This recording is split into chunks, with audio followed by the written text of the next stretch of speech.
आप लोग ना इस तरीके के बयान देकर अननेसेसरी डिबेट को पहले डिरेल करते हैं, 5 मिनट इसमें जाया कराते हैं, फिर आपको मजा आता है कि देखिए हमें ज्यादा बोलना ही नहीं पड़ा। सबसे बेस्ट है कि बोलना ही नहीं पड़े। दीपक झा, लोकतंत्र को लेकर पूर्णिमा मिश्रा की चिंता कितनी है? कश्मीर में उसने बदले हुए हालात कैसे देखे? कश्मीर में जनता के चेहरे पर जो आज सेल्फी पोस्ट करा रहे हैं वोटिंग करने के बाद, महिलाएं सेल्फियां खिंचवा रही हैं पिंक बूथ पर खड़े होके, यह है बदला हुआ कश्मीर। और शांतिपूर्ण मतदान हुआ है, कम से कम दिल पर पत्थर रखकर ही सही, थोड़ी तो तारीफ कर दीजिए दीपक झा। पूर्णिमा जी, अब आपका लेक्चर हो गया हो तो मैं बोल नहीं, आपका लेक्चर पहले शुरू हुआ। सीधे सीधे डिबेट पर बात करिए, ना लेक्चर सुनूंगी ना सुनाऊंगी। नहीं, सुनना तो पड़ेगा। क्यों सुनना पड़ेगा? आपकी पार्टी की हूं क्या मैं?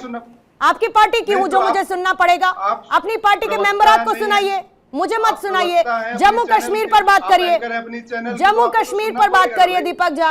और जरा थोड़ा सा ना अपना ट्रैक बदलिए track, it's high time, track बदलिए दीपक झा, ट्रैक बदलिए। चलिए जम्मू कश्मीर पर बात करिए। सुनिए, आपका जो ट्रैक है आप उसी ट्रैक जम्मू कश्मीर पर बात करिए दीपक झा, समय मत जाया करिए, मेरे पास लिमिटेड टाइम रहता है, बोलिए। भाई हमारे पास भी टाइम कम है, हम भी जी बिल्कुल, इसीलिए आपको आमंत्रित किया गया, तय समय में अपनी बात रखिए। तो बीच में बोलेंगे ऐसे उम्मीद नहीं आपसे, ज्ञान मत दीजिए, फिर सीधे बात करिए। सुनिए, जिस लोकतंत्र की दुहाई आज आप दे रही है ना, लोकतंत्र हमने जब देश आजाद हुआ तब से लोकतंत्र चला रहा है। अचानक से जब भाजपा सरकार आई तो लोकतंत्र खतरे में हो गया। आप ये सवाल क्यों नहीं करते कि जम्मू कश्मीर को पिछले 5 सालों से बंधक क्यों बना के रखा था? सुप्रीम कोर्ट का हथौड़ा चला तब आप जाके वहां पे चुनाव कराते हैं। पूर्णिमा जी, आपके चैनल ने ही आज खबरें दिखा रहा था, रिपोर्टिंग कर रहा था कि श्रीनगर में ऐसे पोलिंग बूथ है जहां सिर्फ 4 वोट पड़े हैं। आपके चैनलों ने ही दिखाया है कि जहां पे वोट एक भी नहीं पड़े। अरे तो जहां जितना पड़ेगा ना उतना ही दिखाएगा ना दीपक जी, कि फेक वोटिंग दिखा दे। कैसी बातें करते हैं सर आप? मतलब be a little sensible Deepak ji. बता रहा हूँ, फिर आप सुनिए, आपका टीवी पर आते ही रूप बदल जाता है। वैसे आप बहुत मैच्योर साउंड करते हैं जब बात करते हैं। तो बोलने दीजिए ना, मैच्योर है या नहीं है आप तय नहीं करेंगी पूर्णिमा जी। तो आप भी बेवजह की बात मत करिए ना दीपक जी। अपनी सोच नहीं, अपनी देश की सोच, अपनी पार्टी की सोच बता रहा हूँ, तो आप मेरी मैच्योरिटी ठीक है, आप पार्टी की सोच चलिए रखिए। ठीक है, आप पार्टी की सोच रखिए, चलिए, ये बहुत अच्छी बात है, रखिए पार्टी की सोच। बात यह है कि आज कश्मीर में चुनाव है, पूरे देश में चुनाव होते आ रहे हैं, चुनाव होना अच्छी बात है, हम यही चाहते थे। लेकिन जिस तरीके से तानाशाह भाजपा ने, हम तो कहते हैं 1990 में और 1985 में एक भिखारी था, एक फकीर था, वो अमेरिका के 27 स्टेट्स घूम के आता था।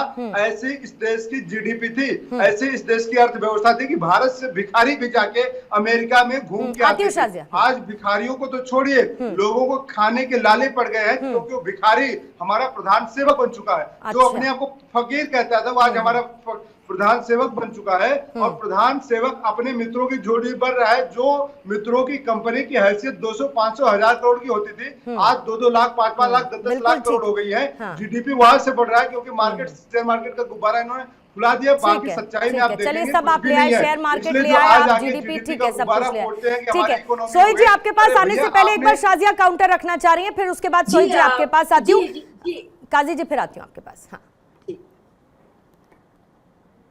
जी, सबसे पहले तो मैं कहूंगी 3000 दिन लोगों की जिंदगी के, मतलब मैं 2 नस्लों की अगर बात कर लूं तो सोचिए 8 साल जो थे बाकायदा दहशतगर्दी में, वहशत के माहौल में, ऐसे एक मिलिटेंसी के दौर में और अलगाववादी सोच के चलते वो दिन गायब हो गए।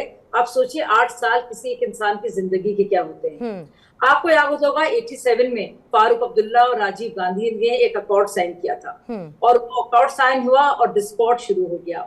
और उसके बाद जिस तरह से मिलिटेंसी बढ़ी, जिस तरह से चुनाव बाकायदा रिगिंग हुई, कांग्रेस पार्टी और नेशनल कॉन्फ्रेंस द्वारा बाकायदा चोरी चकारी से चुनाव करे गए, रिगिंग हुई, चीटिंग हुई, उसकी वजह से मिलिटेंसी हुई, उसकी वजह से 50,000 लोगों की मौतें हुई हैं। तो सिर्फ कश्मीरी पंडित नहीं, जो मुस्लिम लोग वहां के हैं, मुस्लिम परिवार बाशिंदे हैं, बच्चे हैं, माँ बाप हैं, उनकी जिंदगियां कैसे बर्बाद हुई। इन पार्टियों ने उन लोगों का मुस्तकबिल बिगाड़ दिया। और पहली बार ऐसा हुआ है 3000 दिन जो स्ट्राइक में गए हैं, खत्म हो गए थे, उसके बाद अब एक ऐसा वहां पे सूरज निकला है कि वाकई में लोग बाहर जा सकते हैं, रोशनी का एहसास उनको हो रहा है। क्योंकि मैं सिर्फ जीडीपी और आंकड़ों की सिर्फ अगर मैं वो बात करूंगी तो कई लोग यहाँ भाग जाएंगे, भागते नजर आएंगे। ठीक। उसको छोड़ के मैं कह रही बुनियादी चीज इलेक्शन, और वो भी नहीं डीडीसी के इलेक्शन, जिला इलेक्शन, आपका पंचायत के इलेक्शन और अर्बन लोकल बॉडी ठीक, के, हाँ। ये सारे इलेक्शन आप देखिए क्या शानदार टर्नआउट है। और वही पार्टियों को आप देखिए, चाहे वो महबूबा मुफ्ती हो या उमर अब्दुल्ला हो, क्या शिकस्त उनको मिली, वो भी तो वजह रही होगी। कांग्रेस पार्टी जो लगातार इतने सालों से लड़ती आ रही है, वो 2 सीट रही है। ठीक है। अब ये लोग मजाक उड़ा रहे हैं भाजपा का, भाजपा की तो अभी शुरुआत हुई है, हमने 19 कैंडिडेट उतारे हैं। ठीक है। लेकिन उन सबसे बढ़कर अगर आप वोटों और इंतखाबात और इलेक्शन से हटकर बात करें, तो आप एक कश्मीरी बाशिंदे से, एक औरत से, एक माँ से पूछिए कि उसके लिए क्या मतलब है इस अमन बहाली का। ठीक है, जल्दी से एक बार, ठीक है, क्या कीमत है एक आम कश्मीरी जल्दी से एक बार सोहित जी से, और काजी जी भी कुछ कहना चाह रहे हैं, सोहित जी से एक प्रतिक्रिया लेना चाहूंगी। सोहित जी कुछ भी कहिए, सबसे बेस्ट बात क्या है? काजी इमरान, फिर इसके बाद आपके पास दीपक, आपका भी काउंटर लेती हूँ। सोहित साहब, सबसे अच्छी बात क्या है कि पाकिस्तान का प्रोपेगेंडा तो पंचर हो गया, सबसे अच्छी बात यह है शांतिपूर्ण तरीके से चुनाव संपन्न हुआ है, और ये मुझे लगता है हम सबके लिए बहुत खुशी की बात है। जब जब मेरी आपसे चर्चा होती है, आप भी इसको लेकर बहुत खुशी जाहिर करते हैं। सोहित शर्मा। बिल्कुल पूर्णिमा जी, बिल्कुल शांतिपूर्ण ढंग से आपको बहुत बहुत मुबारक है इसमें, पूरे भारत की जनता को भी बहुत बहुत मुबारक है, इसमें कोई दो राय नहीं है। लेकिन ये मुबारक हमारे सुप्रीम कोर्ट के माननीय जज को जाती है, जिन्होंने जम्मू कश्मीर के इलेक्शंस के लिए केंद्र सरकार को कहा, अगर केंद्र सरकार पे होता तो जम्मू कश्मीर में इलेक्शंस नहीं होती। अच्छा। जैसे कि हमारी जहाँ पे कॉर्पोरेशन के इलेक्शंस को 1.5 साल हो गया पहली बार। शाजिया मैम जो हमारी बहन की तरह हैं, शाजिया जी, अगर ऐसी बात होती तो पार्लियामेंट की इलेक्शंस में भारतीय जनता पार्टी 5 में से 2 सीटों पे इलेक्शंस नहीं लड़ती, और 3 सीटों पे वो स्पोर्ट जिन लोगों पे की उनकी जमानतें जब्त हो गई, पहली बात। तीसरी बात मैं ये कहना चाहता हूँ, जो आप सुन लीजिए फिर बोलना। तीसरी बात मैं ये कहना चाहता हूँ, और आप लोग जीते हैं, और सुन लीजिए ना, सुन लीजिए, आप लोग तो कितनी बार जीते हैं भाई साहब, सुन लीजिए, इस हाल से क्या किया आपने, आपकी अपनी आप जीते हैं, लेकिन क्या आपने हालत कर दी? पत्थरबाजी को देखिए, आप पीडीपी से हैं, आपको क्या खुशी नहीं होती कि पत्थरबाजी को जो बढ़ावा आपने दिया था 300-400 रुपया आप देते थे, वो खत्म हो गया है, आपको अच्छा नहीं लगता? मेरी बात सुन लीजिए शाजिया दीदी जी, आप मेरी बात सुन लीजिए प्लीज, एक बार जरूर बात ऐसी है, जम्मू कश्मीर अपने आप में बहुत एक बड़ा राज्य है। आप ठीक है जम्मू कश्मीर में आए होंगे, लेकिन जम्मू में ऐसी कोई बात देखने को नहीं मिली जो पत्थरबाजी में आपने कभी सोचा होगा। ना पीर पंचाल में कश्मीर की बात करें भाई साहब, आप कहाँ कश्मीर में कुछ चंद डिस्ट्रिक्टों में पत्थरबाजी चली है, इसमें कोई दो राय नहीं है। लेकिन 5 अगस्त 2019 के बाद से 5 अगस्त 2019 के बाद से हालात जम्मू कश्मीर में खराब हुए हैं। जम्मू में डांगरी में हिंदुओं का नरसंहार हुआ, पुंछ जिले के एक डांगरी गांव में हिंदू का नरसंहार हुआ, उसी तरह से कठुआ में मिलिटेंट अटैक हो गए। ये इतनी ज्यादा सुरक्षा होने के बावजूद ये मिलिटेंट कहां से आ रहे हैं, ये एक प्रश्न चिन्ह बना हुआ है। दूसरी बात, यहाँ से जो ड्रग्स आ रहे हैं, जम्मू कश्मीर इस समय ड्रग्स का हब बन चुका है, जितने नौजवान है वो सब ड्रग्स के अंदर सम्मिलित हो रहे हैं। सो कहने का मतलब ये है 5 अगस्त 2019 के बाद से हालात ठीक नहीं हुए हैं। 2019 के बाद से 2019 के बाद से सोहित जी 2019 के बाद से पत्थरबाजी की कितनी घटनाएं हुई? 2019 के बाद से पत्थरबाजी की कितनी घटनाएं रही सोहित जी? जरा थोड़ा प्रकाश डालिए इस बात पर। 2019 के बाद से कितनी घटनाएं हुई पत्थरबाजी की? सोहित शर्मा सुन लीजिए बताइए ना साहब, इसीलिए सवाल पूछा है, बताइए। 56 घटनाएं हुई हैं जिसमें 56 घटनाएं हुई हैं जिसमें हमारे कम से कम 56 आदमी जवान शहीद हुए हैं। नहीं, मैं आतंकी घटनाओं की बात नहीं कर रही हूँ, मैं पत्थरबाजी की घटनाओं की बात कर रही हूँ। जिसमें होम मैं पत्थरबाजी और आतंकी घटनाओं में अंतर समझती हूँ सोहित शर्मा। सोहित जी, मैं पत्थरबाजी और आतंकी घटनाओं में फर्क समझती हूँ। मेरा सवाल पत्थरबाजी की घटनाओं को लेकर था, आतंकी घटनाओं का डेटा है मेरे पास। पूर्णिमा जी पहले बात सुनिए, आप मुझे ये बताइए क्या जम्मू में पत्थरबाजी होती थी? जम्मू में तो साहब गणेश विसर्जन भी नहीं होता था लाल चौक पर। अब बताइए। अरे जम्मू की बात करो आप, जम्मू में तो गणेश विसर्जन भी नहीं हो पाता था लाल चौक पर। हुआ ना? हुआ ना? जम्मू कश्मीर भारत का अभिन्न अंग है। मैंने कहा लाल चौक पर गणेश विसर्जन हो पाता था क्या? अभिन्न अंग है।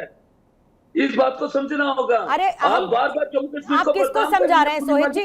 नहीं छोड़ रहे हैं। अपने आप को भारतीय समझाने जनता के लिए पार्टी को 4 बार बदनाम कहिए तो करती समझ है, में आता है। लेकिन आप इस तरह से मैं जो बदनाम कह रही करेंगे, हूँ, कभी हम मैंने सोचते आपसे नहीं। क्या कहा सोहित जी, आप उसको सुनना भी जरा शुरू करिए कि सामने वाला क्या कह रहा है। मैंने कहा कि लाल चौक पर गणेश विसर्जन भी तो हुआ है ना। अरे इसमें क्या, पहले भी तो हुआ करते हैं, इसमें क्या है? लाल कुछ चौक नहीं बात है, पर, पहले भी हुआ लाल करते चौक थे। पर आप कह रहे हैं, लाल जो चौक के हमारे हालात बाप आपको दादा रिमाइंड सवाल कराने रखते पड़ेंगे हैं, क्या वो मुझे? जब गणेश का करते ठीक है, हैं, तो वो जल्दी नहीं से करते काजी थे, इमरान जी हम का करते एक रिएक्शन ले लेती हूँ, फिर उसके बाद एक बार हेडलाइंस के लिए जाके वापस काउंटर्स के लिए आऊंगी। काजी इमरान साहब, आप कुछ कहना चाह रहे थे? देखिए पूर्णिमा जी, जैसे हमारी बहन शाजिया जी ने बोला, इन्होंने 4-5 मिनट लिए और हमने बड़े आराम से सुना, और मुझे उम्मीद है कि ये भी अब बड़े आराम से सुनेंगे। इन्होंने स्कूल कॉलेजेस की बात की, हम भी इसी दशक में ये स्कूल कॉलेजेस में गए, हम भी यहीं पढ़े, हमने कभी नहीं देखे स्कूल कॉलेजेस बंद थे। आपने बात की यहाँ पे कि आपने ये नहीं बताया यहाँ पे कि 2019 के बाद यहाँ पे एम्प्लॉयमेंट का क्या रेशो आ गया। आप मुल्क भर में अनएम्प्लॉयमेंट में 18वें नंबर पे थे, आप दूसरे नंबर पे आ गए। आपने लोगों को ये नहीं बताया, आपने ये लोगों को ये नहीं बताया कि आप लिटरेसी रेट में कहाँ थे और कहाँ पहुंच गए हो। आपने लोगों को ये नहीं बताया कि यहाँ पे आपने 3000 सरकारी स्कूल बंद कर दिए। आपने लोगों को ये नहीं बताया कि जिन चीजों के इश्यूज जहाँ पे कभी होते ही नहीं थे, बिजली पानी के, उस पे आज हाहाकार मची हुई है। बाकी रही पत्थरबाजी की बात, आप बार बार, हमारे एंकर हैं, बार बार पत्थरबाजी की बात कर रहे हैं। पत्थरबाजी एक लॉ एंड ऑर्डर की प्रॉब्लम थी, एक लॉ एंड ऑर्डर की प्रॉब्लम सॉल्व होने से इसका मतलब ये नहीं है कि दुनिया हकीकत सब कुछ ठीक हो गया और यहाँ पे सारी प्रॉब्लम्स खत्म हो गई। चलिए, कम से कम आपने ये तो माना कि लॉ एंड ऑर्डर दुरुस्त हुआ। कम से कम आपने ये तो माना कि लॉ एंड ऑर्डर दुरुस्त हुआ। चलिए, ये अच्छी बात है कि आपने उसको लॉ एंड ऑर्डर की सिचुएशन माना।